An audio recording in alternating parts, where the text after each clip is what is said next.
करीब 10 साल पहले मैं और मेरा 3 साल का बेटा अपने अपार्टमेंट को छोड़कर एक घर में रहने गए। ये मकान बहुत पुराना था और घर के अंदर दिन में भी अंधेरा रहता था।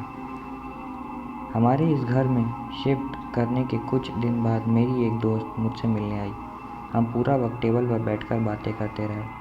मुझे वो कुछ अनकंफर्टेबल लग रही थी। जब मैंने उसके चेहरे पर देखा तो मैंने गौर किया कि उसका ध्यान सामने वाले कमरे में था।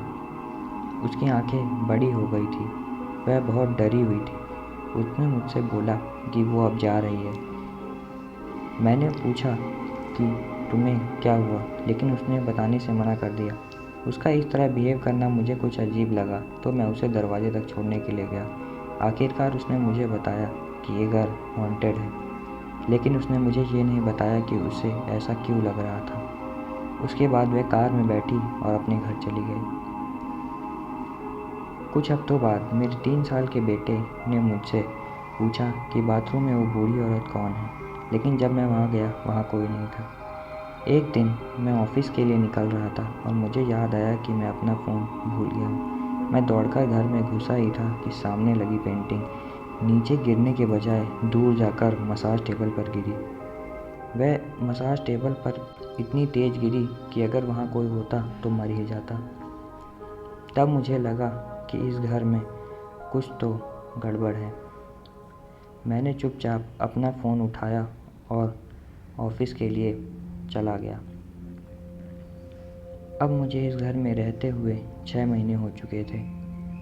एक दिन मैंने गौर किया कि डेक पर एक स्क्वायर कट है।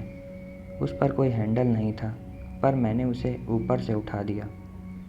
वह एक बड़ी सी सुरंग थी और नीचे जाने के लिए एक सीढ़ी भी थी। मैं नीचे उतरने लगा। नीचे उतरकर मैंने टॉर्च जलाई क्योंकि वहाँ बहुत अंधेरा था। वह एक होममेड बेसमेंट था। वहाँ कोने में एक पत्थर था और वो पत्थर देखने में ऐसा लग रहा था जैसे किसी की कब्र हो।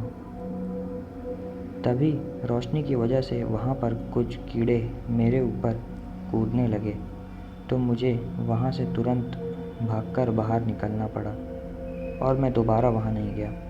और इसी वजह से हमने वो घर कुछ दिन बाद छोड़ दिया। एक रात मैं पेट के सहारे लेटकर सोने ही वाला था कि तभी मैंने अपने कमरे में किसी के कदमों के आने की आवाज़ सुनी।